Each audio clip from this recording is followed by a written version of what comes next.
Israel menuju kepada jalan keselamatan. Wa isqala Isa bin Maryam ya bani Israel inni rasulullahi ilaikum. Di ayat lain Nabi Isa alaihissalam menjelaskan fattaqullah wa ati'un hadza siratul mustaqim. Bertakwalah, takutlah, tunduklah, taatlah kepada Allah dan juga taatlah kepadaku, inilah jalan yang lurus. Baginda Rasulullah Muhammad sallallahu alaihi wasallam dengan kami umatnya bersaksi bahwa Isa, Yesua yang datang di tengah-tengah Bani Israel itu adalah seorang nabi, seorang rasul yang diutus untuk spesial Bani Israel sebagai jalan kebenaran dan hidup. Tidak ada Bani Israel semasa Isa alaihissalam hidup yang sampai kepada Bapa kalau tidak melalui ajaran Nabi Isa alaihissalam. Seperti itu bang. Berbeda dengan agama Kristen, bukan melalui Yesus atau Isa, tapi melalui Dajjal yang diterangkan di dalam Galatia 1:12. Paulus menerima Injilnya bukan dari Yesus, tetapi dari Dajjal yang mengaku Yesus. Itu dalilnya jelas itu.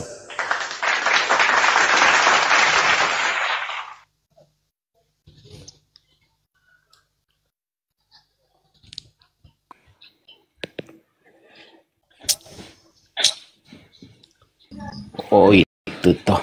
Iya. Tapi itu kan Yesus berkata kepada murid-muridnya ya bang, bahwa roh kebenaran itu akan menyertai kamu dan tinggal di dalam kamu. Dunia tak mengenal dia, tetapi kamu mengenal dia. Ya, Masya Allah, betul. Kamu di situ adalah Bani Israel. Bani Israel yang percaya kepada Yesus, yang percaya kepada Isa, yang datang kepada Bani Israel, yang datang kepada mereka, sekalipun mereka sudah meninggal dunia, Nabi Muhammad, ajaran Nabi Muhammad masih menyertai mereka sampai selama-lamanya. Kenapa? Nabi Muhammad mengajarkan bahwa dirinya adalah rasul, dirinya adalah utusan kepada Bani Israel sampai hari ini, bahkan sampai kiamat. Ajaran itu tetap menyertai bahwa dirinya adalah Nabiullah, dirinya adalah Rasulullah yang diutus kepada Bani Israel. Akan tetapi ajaran itu seketika hilang setelah Kristen itu ada. Yang tadinya Nabi, yang tadinya Rasul, yang tadinya mengajak Bani Israel kembali kepada hukum Tuhan, begitu Kristen lahir, ajaran itu hilang. Yang muncul kemudian adalah Yesus itu adalah Tuhan. Berbicara tentang agama Anda. Biarin jangan diturunin, teman-teman jangan diturunin ya. Jadi gini, kita membahas hadits Anda dulu. Anda berani tidak membahas hadits Anda? Jangan membahas agama orang. Bahas apa? Bahas apa? Bahas apa? Bahas apa? Hadis Anda, tapi Anda membahas orang. Bahas apa? Oke, kita bahas apa? Anda mau dibahas hadisnya? Iya, Anda yang bahas ya, bukan saya. Oke, siap. Oke, silakan. Oke, siap. Sabar ya, jaringan saya lihat ini. Ya, silakan. Anda bahas hadis ya? Bahas hadis kan? Anda tahu? Oke. Silakan. Anda tahu hadis riwayat Bukhari 4941? Saya nggak tahu. Bisa saya tidak tahu. Saya tidak tahu. Silakan Anda. Itu dia. Iya, silakan Anda jelaskan. Silakan Anda jelaskan. Kita ambil pengertiannya di sini saja. Silakan.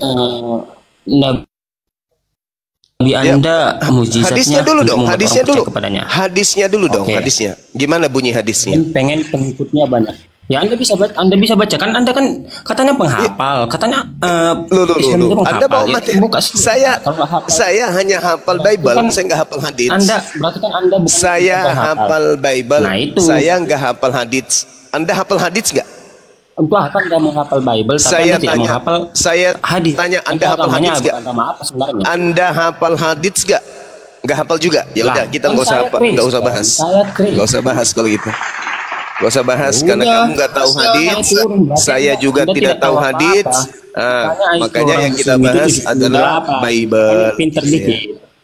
Makanya Berarti tidak ada yang cuma Kristen ya. izin saja. Anda bawa hadits, tapi ternyata Anda nggak bisa. Lalu saya harus membuang mutiara ke mulut babi gitu? Nggak bisa dong. Nggak bisa dong. Saudara Kristen kalau saudara kalau berbicara mengenai hadits, Anda lagi yang mau bawa, maka hadits itu harus Anda buka di sini menjelaskan original teksnya. Itu kalau berbicara hadits. Habis itu Anda harus menguasai asbabul wurud. Oke? Habis itu Anda harus menguasai perawi dan sanadnya. Bahas hadis ketinggian coy. Kristen bahas hadis gak nyambung. Seibarat kucing ingin membahas tentang komputer. Lah Bible aja kalian gak paham kok. Bahas hadis mau muntah dengarnya. Ada aja. Sok paten. Bahasa hadis orang Kristen bahasa hadis. Membaca Arabnya aja gak bisa. Baca hadis. Mau bahas hadis. Apa? Kucing membahas tentang komputer. Mana bisa. Gak bisa. Kalian itu manusia-manusia tak berakal. Kristen itu, saudara, Kristen itu manusia yang sudah dimatikan akalnya oleh Paulus. Gak boleh. Bahas Bible aja mereka gak pakai akal kok. Apalagi mau bahas hadis. Gimana ilmunya? Kesampaian gayamu terlalu tinggi. Terlalu bergaya bahas hadis. Oke, kembali kepada tema. Kembali kepada standarisasi pengetahuan kalian. Yang pengetahuannya hanya ece-ece aja gitu ya. Nah sekarang Guru, Bang Suma. Ya gimana? Tunggu, Boleh Anda saya kan bertanya. Anda bertanya tentang Nabi Muhammad tadi kan? Maka saya kasih Yohanes 15 nomor 26. Jikalau penghibur yang akan diutus dari Bapa datang, yaitu roh kebenaran yang keluar dari Bapa, ia akan bersaksi tentang aku. Berarti kesaksian roh kebenaran ini harus sesuai dengan kesaksian yang datang ketika Yesus datang di tengah-tengah Bani Israel. Misalnya nih, Yesus bersaksi, aku adalah Tuhan pencipta langit dan bumi. Nah, roh kebenarannya harus bersaksi bahwa Yesus adalah pencipta langit dan bumi. Kalau tidak bersaksi Yesus adalah pencipta langit dan bumi, itu bukan roh kebenaran, itu roh sesat. Begitu juga sebaliknya, kalau kesaksian Yesus hanya seorang utusan, maka roh kebenaran harus bersaksi bahwa Yesus hanyalah seorang utusan. Itu baru roh kebenaran. Nah, fakta yang ada di lamangan Yohanes 5 nomor 36.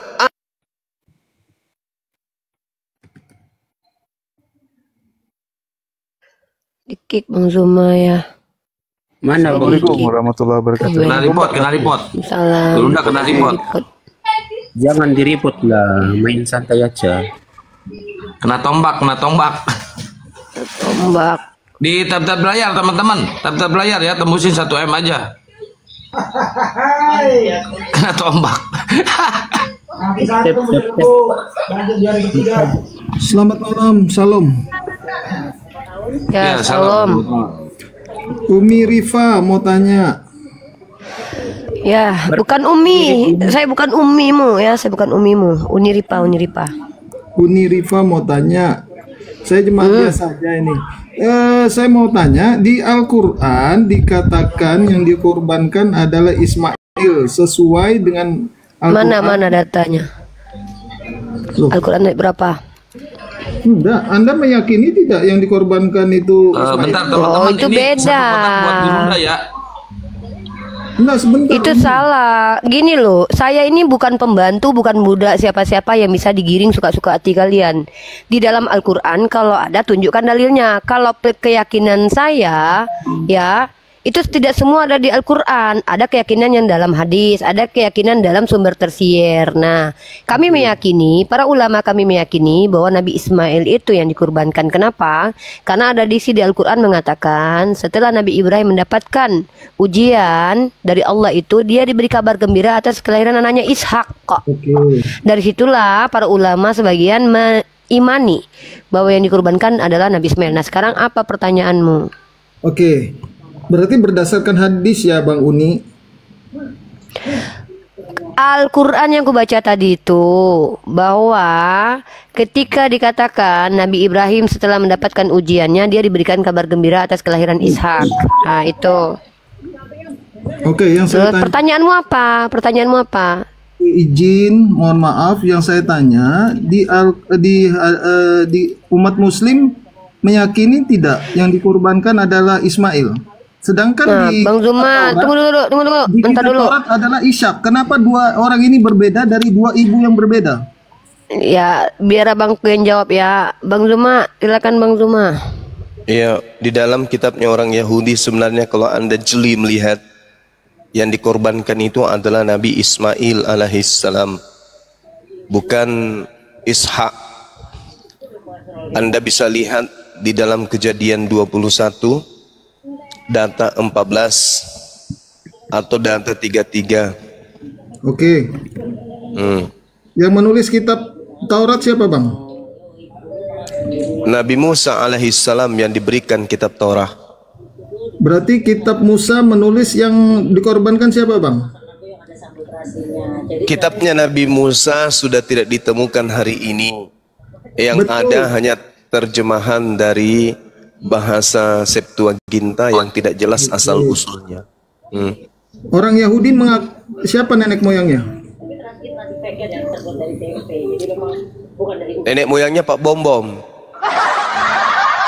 Kan Bang, si Rasmi Bang, Rasmi. Banyak Si Rasmi. kali pertanyaan anak TK ini bukan di gereja.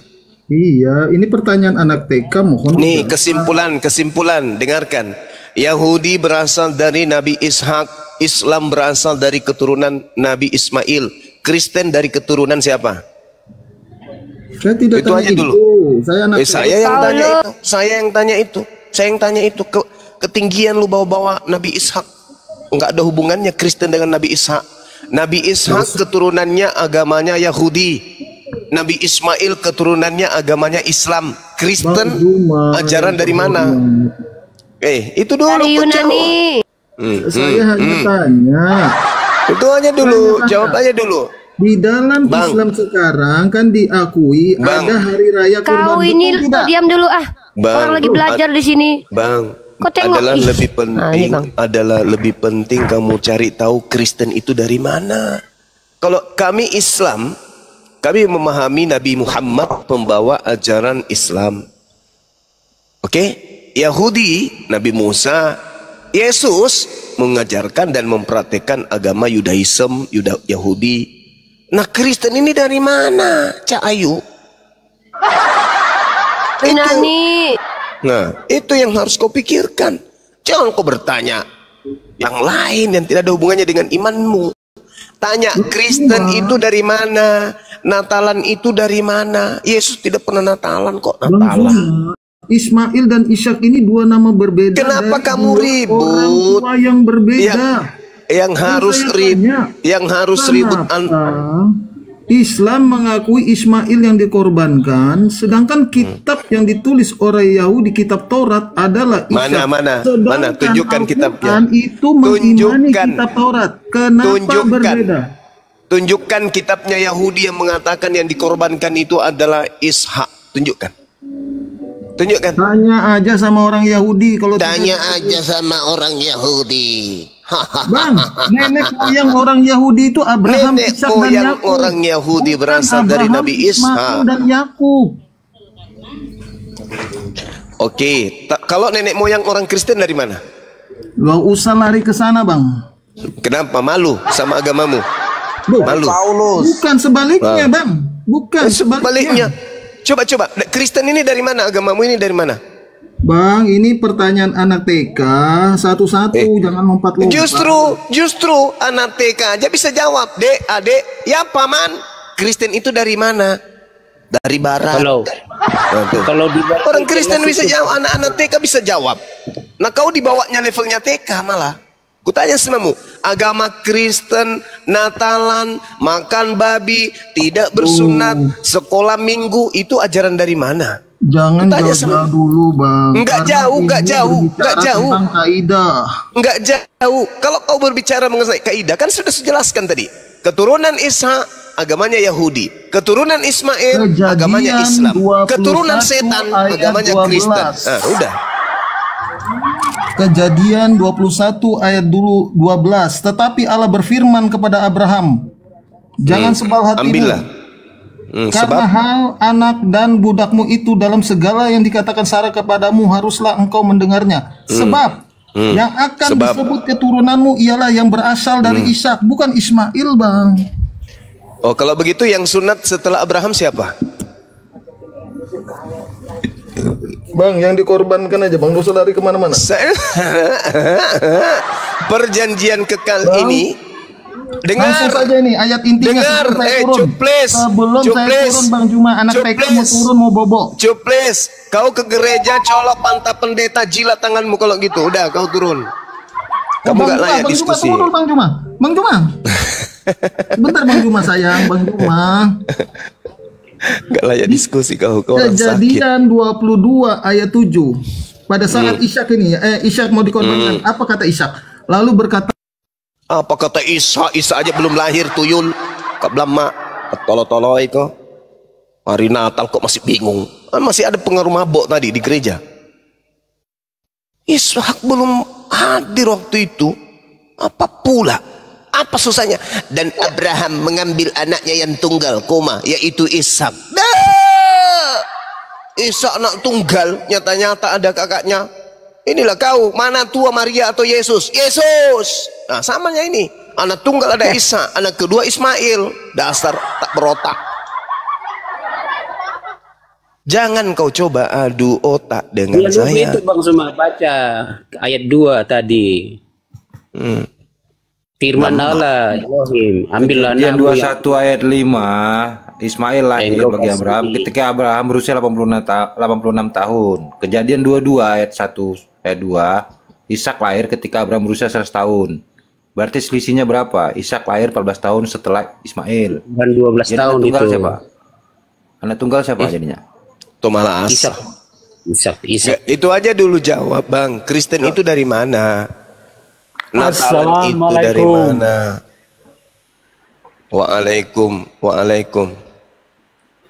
Kristen itu dari mana? Itu aja dulu. Itu dulu Apanya yang kamu aja? selesaikan. Ya, apapun dari Kristen itu dari mana? Kristen, Terus Suma dari penyembah mana? Yesus, penyembah Yesus. Bang Suma Itu dari mana penyembah Yesus ini? Ajaran dari mana itu? Ke gedung menuhankan makhluk bernama Yesus, itu ajaran dari mana? Ya, Yesus memang adalah Tuhan. Memangnya kenapa bersuma? Dari Kan Yesus tahu, adalah Tuhan. saya tidak tanya Yesus itu siapa, saya tanya agama Kristen itu dari mana? dari Yesus. Di mana Yesus mengajarkan Kristen? Oke. Apa artinya Kristen? Sir? Bos saya tidak tanya apa arti Kristen, yang saya tanya dari mana Kristen itu. Ya, artinya Kristen apa dulu? Saya tidak tanya arti Kristen. Nah, Saya nggak jadi tanya. artinya Kristen itu pengikut Yesus. Saya tidak Pemakan tanya. babi artinya. Saya tidak tanya apa itu Kristen. Saya tanya Kristen itu dari mana. Jangan kau pakai jurus setan di sini. Kristen itu artinya pengikut Saya Yesus. tidak tanya arti Kristen, Bahlul. Yang saya tanya, Kristen itu dari mana? Arti Kristen. Samanya kalau orang ngefans sama slang. Apa itu slanker? Slanker itu adalah kumpulan anak-anak muda yang pengikut dan cinta kepada slang, kakak dan seterusnya. Ya sama. Yang saya tanya, slanker ini dari mana? Wah, artinya pula yang kau jelaskan di sini. Macam nggak punya otak memang kalian ini. Bang Suma, aku izin bertanya sebelum turun boleh?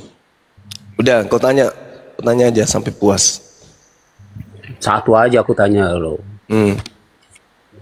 Ini kan kita bahas tadi baginda Muhammad gitu kan, tanpa mengurangi rasa hormat gitu. Tapi di satu sisi ada yang saya pertanyakan gitu. Iya. Apalagi hadis itu kan menjelaskan tentang hidup moral, perilaku, perbuatan, kebajikan dan lainnya kan. Iya, beli kitabnya Sirah Nabawiyah lengkap di situ. Iya. Ini Tinggal saya kamu jumpai beli. gini Sahih Bukhari Bang 260. Bagus itu. Iya, ini yang membuat saya bertanya-tanya kok gitu. Ini kan ini saya singkat aja ini. Di situ kan Muhammad itu meniduri istri-istrinya dalam satu hari satu malam. Kemudian ada yang bertanya, emangnya Muhammad mampu gitu kan? Terus ada yang jawab, oh itu Muhammad itu diberi kekuatan khusus setara 30 laki-laki. Gitu. Nah saya mau tanya, apa fungsinya, apa gunanya baginda Muhammad diberi kekuatan setara 30 laki-laki itu loh? Karena saat itu berhubungan dengan istri-istri. Itu aja sih.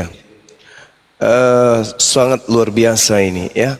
Saya kalau dalam perbandingan agama, Nabiku Muhammad SAW menjalankan kemudian syariat sebagai seorang nabi, di mana beliau datang membatasi jumlah istri para nabi. Kalau dulu-dulu istri nabi itu tidak dibatasin, ada yang sampai ribuan. Kayak kakeknya Yesus ratusan, 600, ada yang 700 tambah gundi 300, berarti istrinya itu 1000 gitu ya. Nah, Nabi Muhammad SAW istri cuman belasan. Kakeknya Yesus 1000. Anda nggak pertanyakan itu? Tidak ini Bang, soalnya ini kan dalam ilmu perbandingan agama, saya juga bisa bertanya. Kalau Nabi Muhammad SAW diberi kekuatan sebagai laki-laki perkasa, saya bertanya, Yesus melampiaskan syahwatnya dengan cara apa? Karena dia laki-laki, dia punya kelamin, dia punya syahwat, dia punya nafsu. Dia lampiaskan dengan cara apa? Sementara dia tidak punya wanita. Coli, perkosa diri, 501, mimpi basah, atau dia nikah? Yang mana yang betul? Sementara orang Kristen yang bertanya seperti ini adalah orang Kristen yang baru lihat paha ayam sudah orgasme. Apa organisme? Apa itu nama itu? Apa itu nama itu? Apa itu nama itu? Organisasi apa nama itu? Laki-laki Kristen baru lihat paha ayam sudah klimaks. Nabiku Nabi Muhammad ditaklukkannya perempuan diberi kekuatan 30. Ya kalian baru lihat paha perempuan, ayam lagi langsung klimaks kalian itu. Memang fungsinya itu ya. Bukti bahwa laki-laki Kristen itu adalah lemah syahwat, dibuatnya untuk perempuan sejenis alat untuk memuaskan istri-istri mereka. Dildo Yesus. Sekali lagi. Dildo Yesus. Sekali lagi. Boleh saya ngomong Bang? Dildo Yesus. Tambah lagi sedikit. Jadi Dildo Yesus. Jadi boleh disimpulkan. Kiranya di situ berkekuatan setara 30 laki-laki. Alhamdulillah, begitu hebatnya Nabiku, Masya Allah. Ada orang yang jangankan untuk 30 wanita, baru melihat paha ayam aja sudah klimaks. Sampai ditendang sama istri harus menggunakan alat yang tadi itu. Alat apa lagi namanya? Yang tahu kayak alu, kayak hammer. Itu kekuatan seks 10 laki-laki. Satu-satu. Laki-laki mana di dunia ini yang tidak mau memiliki kekuatan seperti beliau? Laki-laki mana? Hah? Jangankan yang perkasa kayak aku, ya, yang KW-KW aja, yang setengah mati, wanita setengah perempuan, setengah laki-laki, itu aja mau kekuatannya seperti itu. Itu adalah satu kebanggaan sebagai seorang laki-laki. Ayo, sementara kebanggaan seluruh laki-laki Kristen yang ada di atas muka bumi ini adalah, ya, baru 2 kali goyang, aduh hai letoy, mama ditendang sama suami istri, gedebuk. Bagusnya. Makanya dibuatlah pabrik solusi, dibuat yang kalian jual itu dari barat, apa namanya itu? Dildo Yesus. Dildo apa? Kuat gitu ya kan? Dildo Yesus. Obat kuat. Nabi coy, setara dengan laki-laki perkasa 30 orang, bayangkan dikumpul bom-bom, kalau selevel bom-bom 500 orang baru bisa setara dengan nabiku. Siapa lagi? Ini baru. Nah, yang jadi permasalahan Yesusnya lampiaskan syahwatnya pakai apa dia? Bang Suma, aku Bang Suma ini Cuma Menurut itu Martin kata Luther, siapa Yesus yang Muhammad berzina. bisa Menurut meladeni Martin Luther loh. sekuat itu? Satu-satu lah, siapa dulu Saya, Bang. nih? Saya, Bang. Si Ya. Peri. Tapi, Bang. Jangan Son, cuma mengarang. diam dulu Peri. Waduh, diam dulu lah. makanya pelajari hadisnya, makanya jangan jadi Kristen, semakin bodoh nanti. Tadi penjelasan dari Bang Suma tadi itu yang membahas soal masalah Muhammad melanggar Al-Quran. Al-Quran mengizinkan 4. Satu-satu lah Peri. Si Son ini ngomong, kau kukik juga kau nanti. Siapa dulu? Bagus itu Antri kalian. daripada Yesus dari istri yang ke-100. saya lebih tertarik dengan pembahasan yang tadi membahas soal Ishak dan Ismail ya. Oh Yesus. Oh kirain kau bahas Deldo Yesus. Kita nggak bahas soal masalah apa tadi itu birahi-birahi ya. Nggak baik menurut saya. Itu tadi penjelasan Abang soal sebelum beralih topik. Jadi Bang Suma setuju tadi ya bahwa fungsi kekuatan itu yang Iya, setuju dong. Setuju. Oke, untuk meladeni istri 11 dalam satu hari. Subhanallah, luar biasa. Wah, Bayangkan nabi-nabi terdahulu, kau bayangkan itu kakeknya Yesus, istrinya sampai 1000. Kau bayangkan kekuatannya itu seperti apa? 1000 loh. 1000. Apa ada hubungannya dengan 72 bidadari itu, Bang? Sampai di sini. Nah, kalau Yesus menjanjikan pengikutnya 100 istri. Kalian dijanjikan api neraka 100. Gini, kalau nggak ada ayatnya nggak usah diangkat. Matius 19 nomor 29. Yesus menjanjikan 100 istri kepada pengikutnya. Bang Suma kan nantang itu kan, yang menyebut Nabi itu tukang kawin itu kan. Matius 19:29 Yesus menjanjikan pengikutnya 100 istri. Kalian bukan pengikut. Kalian pengikut setan yang datang ngaku-ngaku Yesus. Memang beda kelas. Tadi Abang bilang ya, Ishak itu anak kedua ya, atau lebih terakhir ada daripada hanya orang Ismail. gila yang mengatakan Ishak itu anak pertama. Hanya orang gila. Iya. Orang yang tidak punya otak. Kan Bang, sabar. Saya tanya dulu sama kamu, saudara. Saya tanya, Ishak itu anak pertama atau anak kedua? Ishak itu anak tunggal pewaris. Saya tidak tanya itu. Yang saya tanya Ishak ya, itu anak pertama. Sedangkan Ismail Oke, dengar.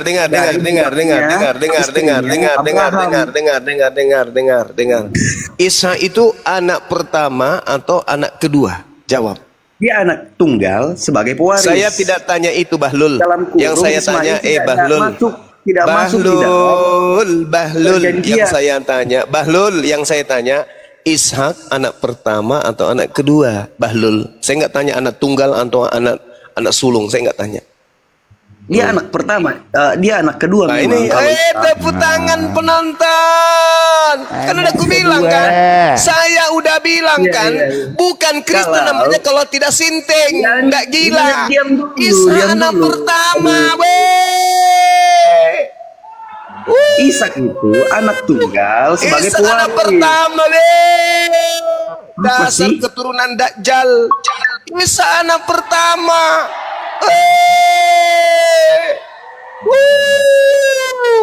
Percuma punya otak, manusia tak berotak. Ishak anak pertama. Gila. Inilah ciri-ciri orang yang tidak punya edukasi. Masya Allah. Dengarkanlah dunia dengarkan. Ini ada orang Kristen bentuknya seperti orang, tapi kepalanya seperti udang. Ishak anak pertama tanya, Jelaskan Bang, jelaskan. Kejadian 16:16 baca. Kejadian 16:16. Ismail lahir kapan? Ishak anak pertama. Siapa yang bilang Ishak anak pertama? Lah tadi saya tanya samamu.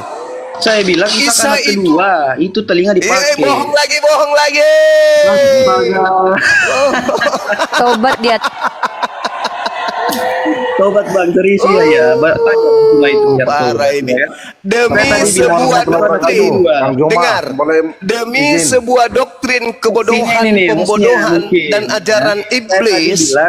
Manusia pun anak kedua dibilang anak pertama. Coba, Masya Allah. Tunggal sebagai pewaris. Dia memang anak kedua, tetapi anak tunggal sebagai pewaris. Coba Paham ya? saya tanya samamu. Ini pertanyaan yang kedua sama saudara. Oke. Yang diminta oleh Tuhannya Abraham untuk dipersembahkan anak pertama atau anak kedua? Ayo. Anak pertama.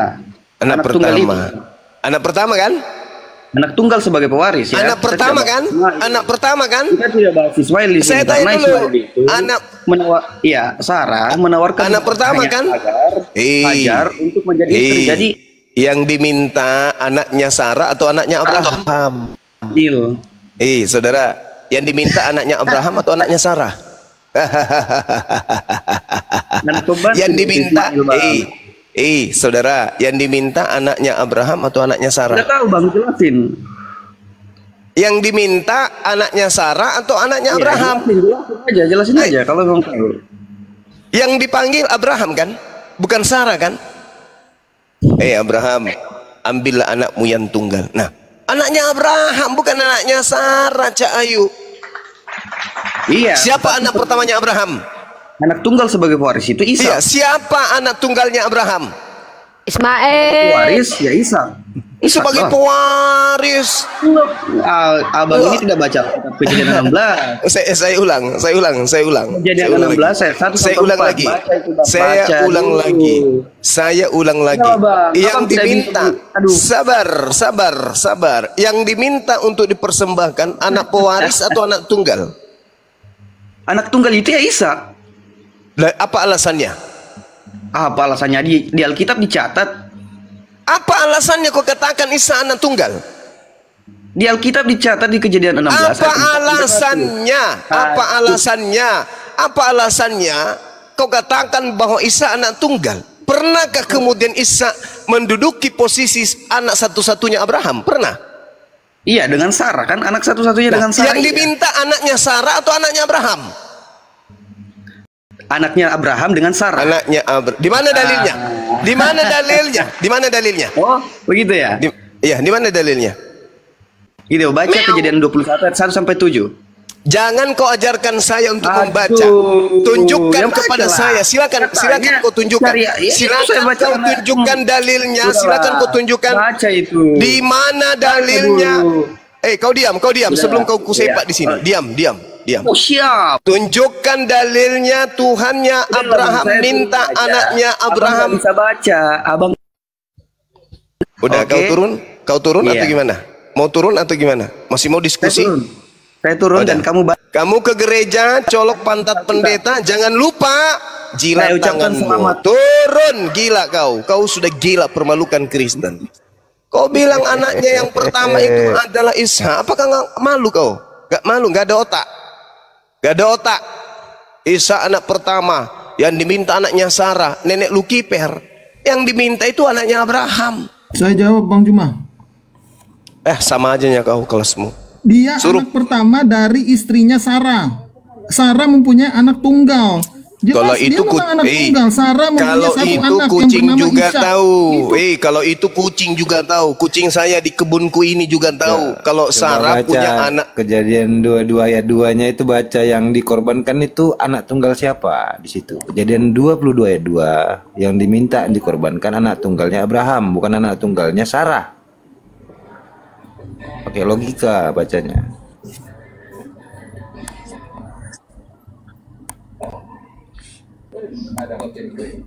Halo, Bang. Anak tunggal memang benar anak tunggal. Sarah kan mempunyai satu anak, maka itu dia dikatakan anak tunggal Ishak itu. Mana Sarah dimintai untuk dikorbankan anaknya? Tunjukkan dalilnya. Kejadian 22 ayat 2, firman-Nya, ambillah anakmu yang tunggal yang engkau kasih, yaitu di Ishak. situ yang diperintahkan siapa? Abraham. Iya, anak tunggalnya Abraham siapa? Ishak.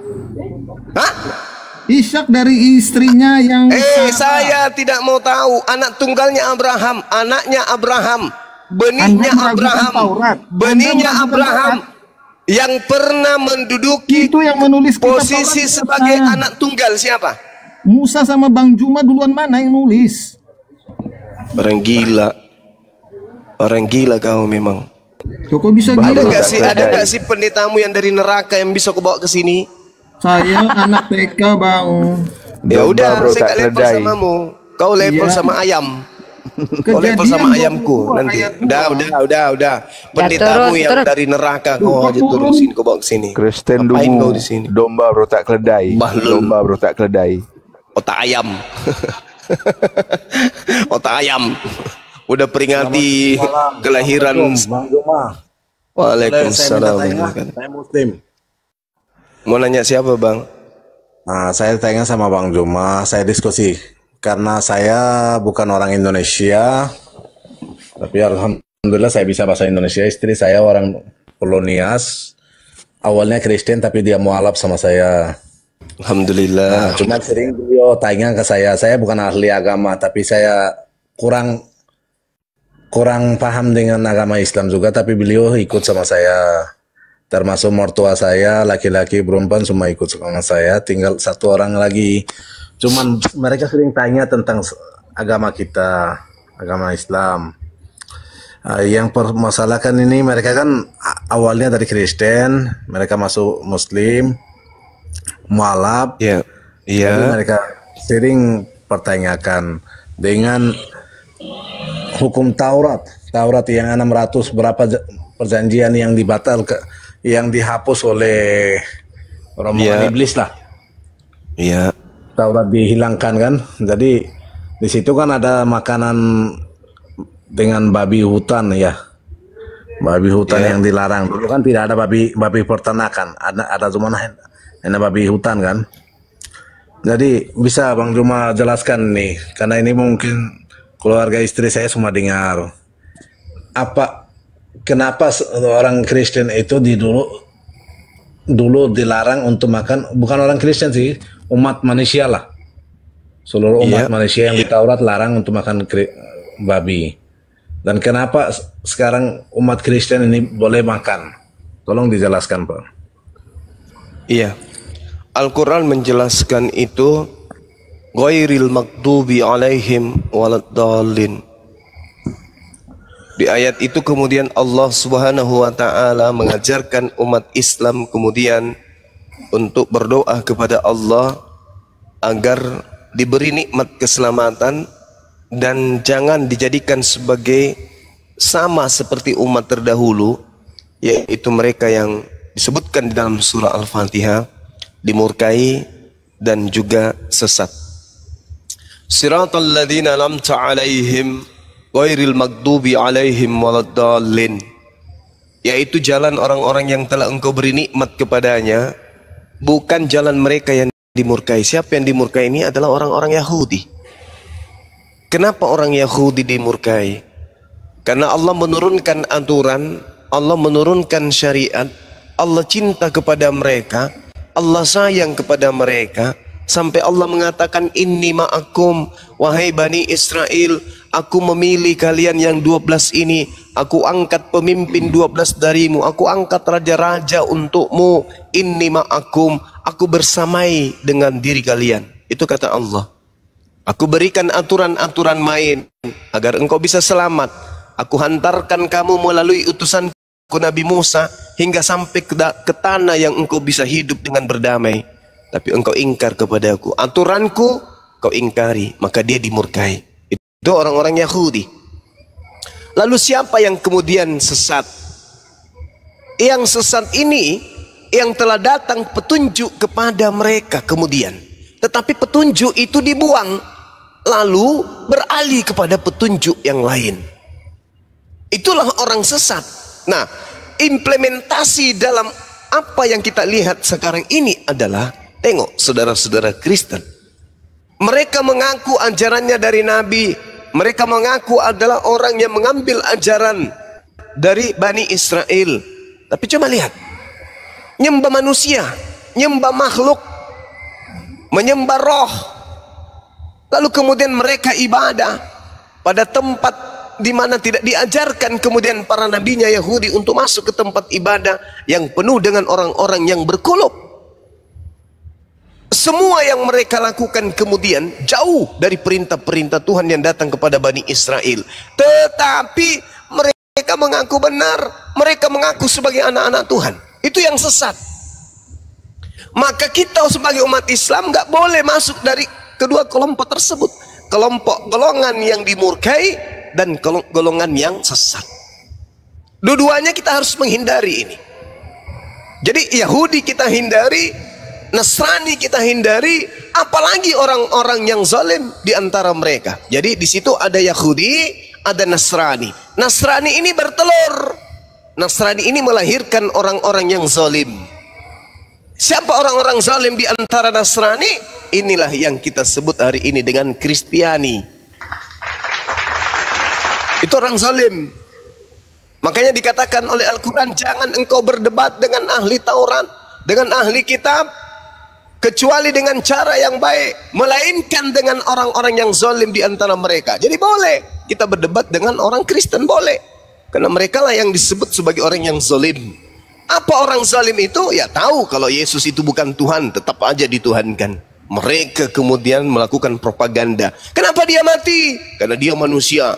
Lalu kenapa dituhankan? Karena pada dirinya juga ada sisi kelahian. Kan gitu lucu. Nah, jadi kalau kita berbicara mengenai hukum Taurat, hukum Tauratnya hanya untuk Bani Israel. Al-Quran surah Al-Araf ayat 144-145. Itu adalah hukum yang datang kepada Bani Israel.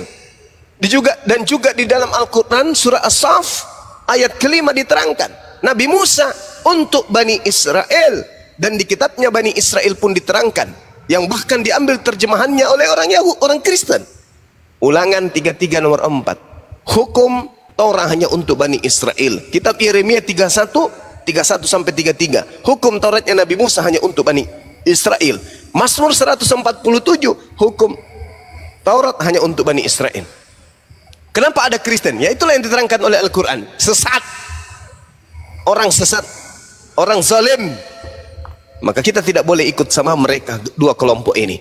Justru berdasarkan Al-Quranul Karim, kelompok-kelompok di luar daripada Islam, Nabi Muhammad harus mengikut. Qad ja'akum ya ahlal kitab, qad ja'akum rasuluna yubayyinu lakum. Ahli kitab dan orang-orang zalim yang mengikuti ahli kitab itu harus mengikut kepada baginda Rasulullah Muhammad sallallahu alaihi wasallam. Gak ada lagi jalan yang lain. Gak ada lagi jalan yang lain. Satu-satunya jalan adalah Islam, Shalom. Bahkan Yesus disebut sebagai apa? Juru selamat, juru Islam. Saya kira begitu. Kalau Anda mau selamat, harus mengikuti kemudian Nabiullah baginda Rasulullah Muhammad sallallahu alaihi wasallam. Demikian, Bang.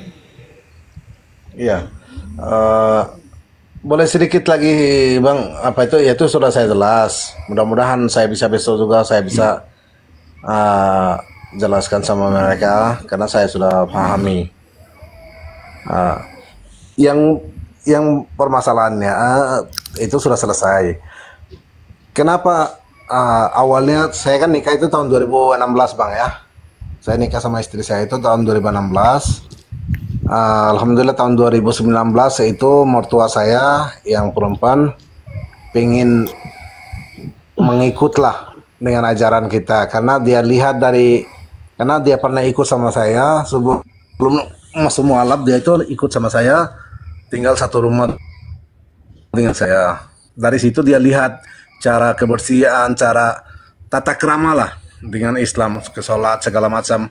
Alhamdulillah beliau berniat untuk mau masuk Islam, mualaf. Saya sudah itu berapa bulan lagi ada ipar ingin juga karena dia lihat.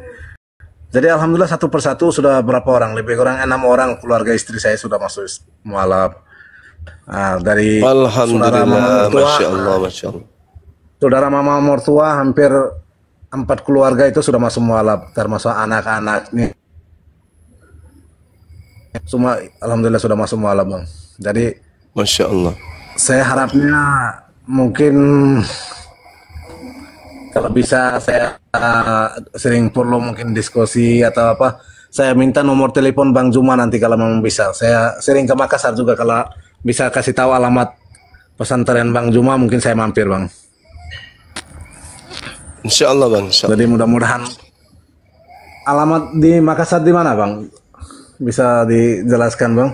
Saya ada di Ternate, mungkin mungkin minggu depan saya iya ke Makassar juga. Nanti tinggal tinggal ketik aja di Maps wisata Rumah Hobbit Bolangi. Satu-satunya yang ada di Sulawesi Selatan. Pasti sampai gitu, ke Bang. tempat saya, Bang. Iya. Kalau ada waktu saya mampir sama Abang, mau silaturahmi juga Bang ya. Terima kasih Amin. banyak, saya mau panjang lebar, Abang punya Kasih, waktu makasih, sangat Bang. berharga Bang. Terima kasih banyak Bang ya. Assalamualaikum warahmatullahi wabarakatuh. Waalaikumsalam warahmatullahi wabarakatuh. Salam izin turun ya bang. Iya. Mau kemana? Izin. Enggak, abang ini mau diturunkan kan? Oh iya. Iya. Abang di Ternate ya? Oh iya diturunnya. Diturunin, habis itu ditanya, apa sih? Enggak, bukan aku bang. Akang Jan Santang. Belo, muslim non muslim. Belo. Oke, Chan Boy. Halo. Bang, ini naik lagi bang, ini bang. Si bunga ini bang. Teman-teman di follow ya akun Uniripa yang Uniripa 12 ini teman-teman, tolong di follow ya. Tolong di follow. Ini ada 4,2, tolong di follow Uniripa ini. Ya, kata Bang Zuma kalau nggak follow aku di blok Bang Zuma kalian. Oke, selamat malam. Bang Zuma mana? Bang Uni, saya mau tanya. Bang Bentar, Uni. apa? Yang tadi tentang Ishak dan Ismail, saya belum ada jawaban. Kan udah dijawab sama Bang Zuma. Anak tunggal. Kau bilang anak kedua tapi anak tunggal. Ngadi-ngadi kau. Siapa yang bilang anak kedua? Anak Tidak ada tunggal. yang dikorbankan tuh, dikorbankan Abraham domba punya anak diganti. berapa? Abraham mempunyai 2 istri. Dari Hagar. Anaknya yang kutanya, istrinya yang kau jawab. Kau ini pantas lah Bang Zuma meludahi kau. Orang ditanya anak kau jawab istri. Berapa anaknya Abraham? Sebentar, saya jelaskan dulu Uni. Bagaimana saya mau menjelaskan? Oi, berapa anak Abraham? Apa yang mau kau jelaskan? Pertanyaannya berapa orang anak Abraham kok? Apalah kau? Dari Hagar lahirlah Ismail, anak tunggal. Dari Mana Bang Zuma kau? Sarah, Diam dulu. Bang Zuma hilang, diam kau. Diam kau dulu ah. Mereka disebut Bentar, ini Bang Zuma baru naik Uni. dua ibu yang berbeda.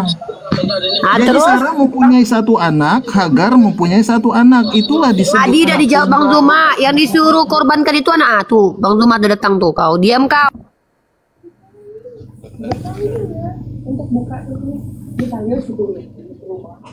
Korban jiwa lagi. Siluman lele naik lagi dia. Bukan anak TK bang, anak TK. Enggak. Siluman Anak biawak TK. ini Bang, siluman biawak. Anak TK masih hormat. Siap. Boleh tanya Pak Guru? Silakan kecelok. Bu. Yang diminta anaknya Abraham, bukan anaknya Sarah yang diminta. Nah, anak pertamanya Abraham siapa? Anak Abraham yang Yang lahir pertama siapa? duluan itu adalah Hagar dari ada Ismail. Apa sih? Hagar melahirkan Ismail. Hagar Nah, itu berarti mempunyai anak itu tunggal anaknya Ismail itu anak tunggalnya siapa? dari Hagar. Iya, anak tunggalnya siapa? Anak tunggal dari Hagar. Iya, anak tunggalnya siapa? Abraham. Pintar. Selanjutnya istri sah dari Abraham. Kenapa adalah kamu Sarah, mengatakan? Kenapa yang kamu mempunyai mengatakan? anak bernama Ishak. Kenapa Dia kamu juga anak tunggal. Kamu bahlul kalau ditanya kau diam tuyul. Saya nggak mau dengar suaramu. Dengar. Kenapa kamu mengatakan Sarah itu istri sah?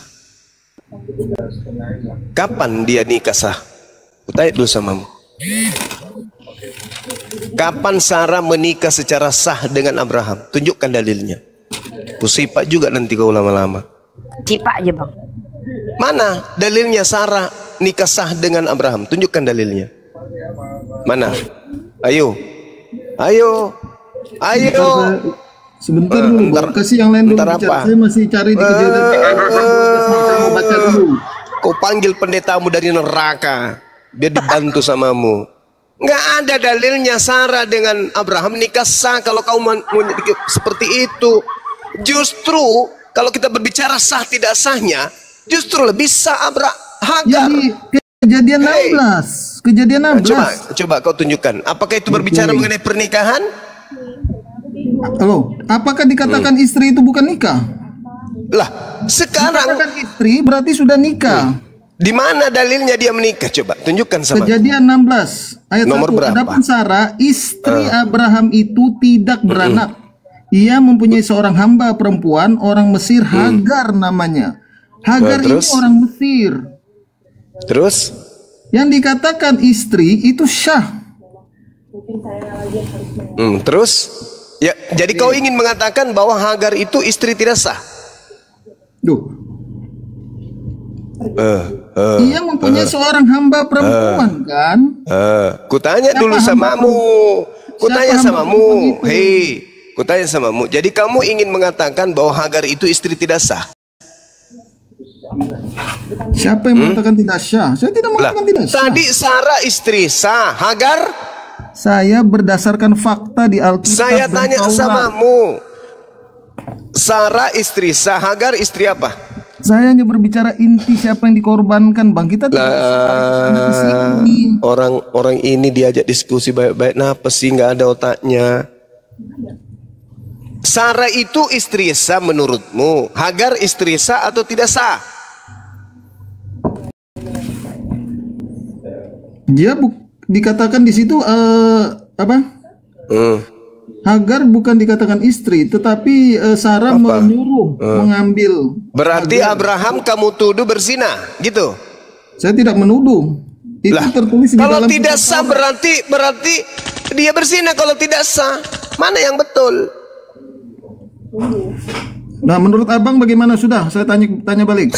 Abang kan guru, abang guru, abang jawab dah. Oke. Nih tak kasih pendalaman materi. Mudah-mudahan kamu bisa selamat.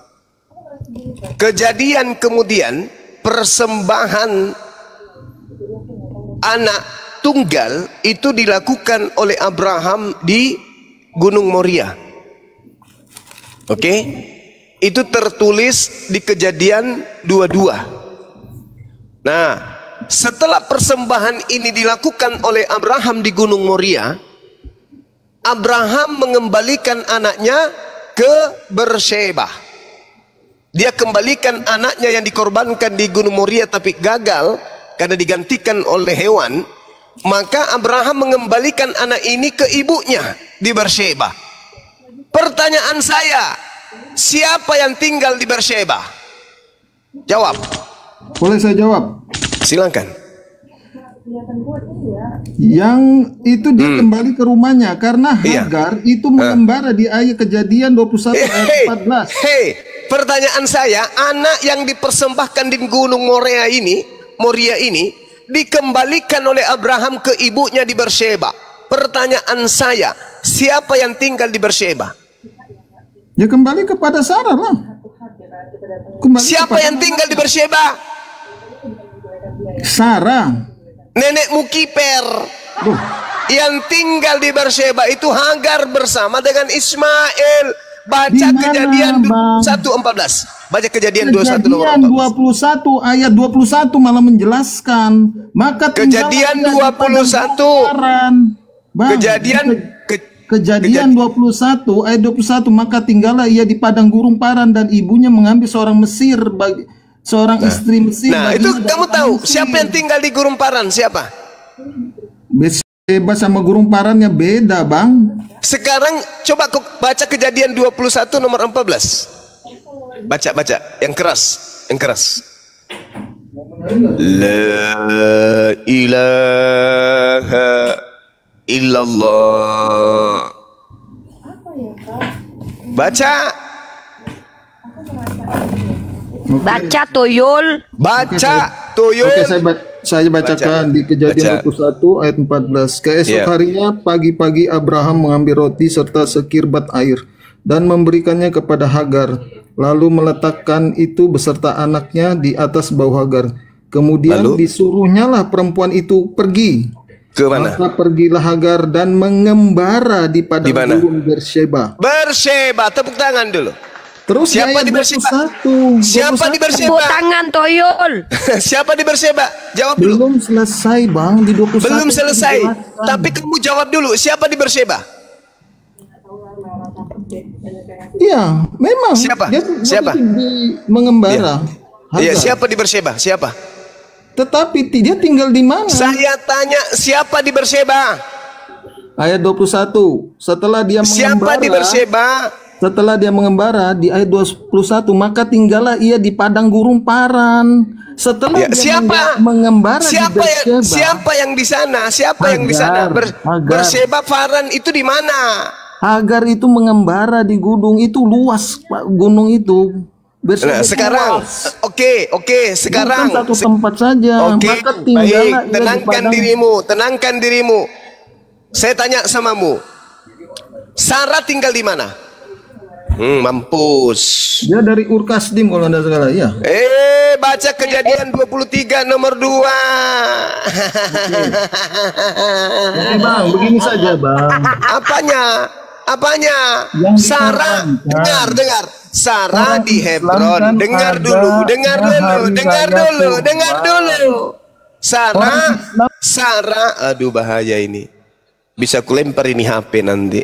Sarah di Hebron. Oke, Hagar di Berseba. Persembahan dilakukan di Moria. Setelah selesai persembahan, Abraham tidak ke Hebron, Abrahamnya ke Berseba. Siapa tinggal di Berseba? Sarah atau Hagar? Oke, kita ikuti narasi Abang. Anda yang benar. Oke, intinya berarti Anda mengakui Ishak dikorbankan. Intinya Anda mengakui Ishak dikorbankan. Itu intinya kenapa di Al-Quran Ismail. Saya harus tertawa dulu dong. Ini kan hari kelahiran Tuhanmu. Saya harus tertawa. Saya harus tertawa dong. Saya harus tertawa dulu dong. Izinkan saya tertawa. Ini hari kemenangan kami, hari mualaf sedunia. Harus umat Islam harus tertawa. Jadi ketika Abraham mempersembahkan di tanah Moria, gagal dia persembahkan anak tunggalnya untuk bisa mengetahui siapa anak tunggal yang dimaksud. Kemana Abraham kembali setelah itu? Rupa-rupanya dia kembali ke Berseba. Yang ada di Berseba adalah Hagar, sedangkan Hebron adalah tempat Ishak dan ibunya. Tidak mungkin kalau Sarah ada di Hebron, tidak mungkin Ismail dikembalikan ke Sarah. Sedangkan tadi Sarah sudah mengusir Ismail. Nah, tidak mungkin. Nah, berarti yang tinggal Hagar di itu sudah diusir. Nah, diusir menurutmu diusir. Tapi ketika diminta persembahan kemudian dia mempersembahkan anaknya yang tunggal. Anak tunggal itu artinya belum punya adik. Tidak ada kakak, tidak ada adik. Sedangkan Ishak itu anak tunggal, dia tidak ada adik. Itu kalau kau gila. Itu kalau saya Sarah. Kristen juga akan begitu. Kenapa? Karena otak nggak berfungsi kalau di Kristen.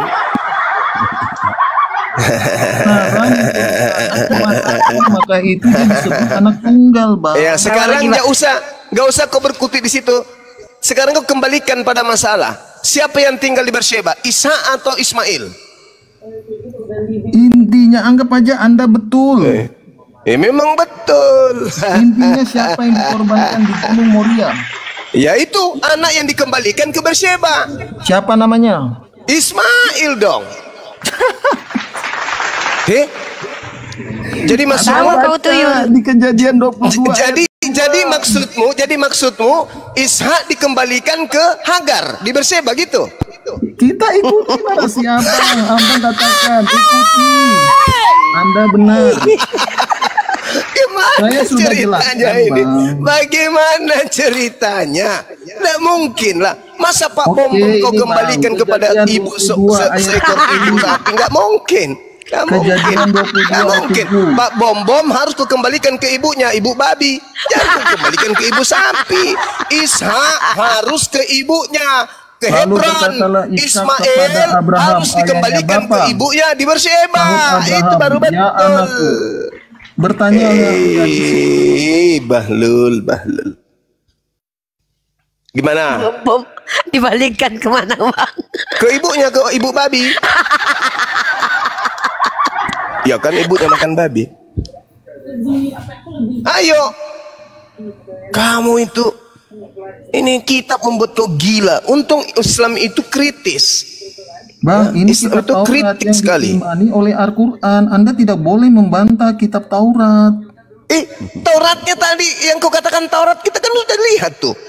Uji kelayakan anak tunggal Siapakah itu yang menulis tertulis. kitab Taurat? Anda berani membantah kitab Musa. Musa yang menulis kitab Taurat. Padaku. Jadi maksud lo apa? Tadi udah benar kan? Musa sudah menuliskan. Abraham kembali ke Berseba.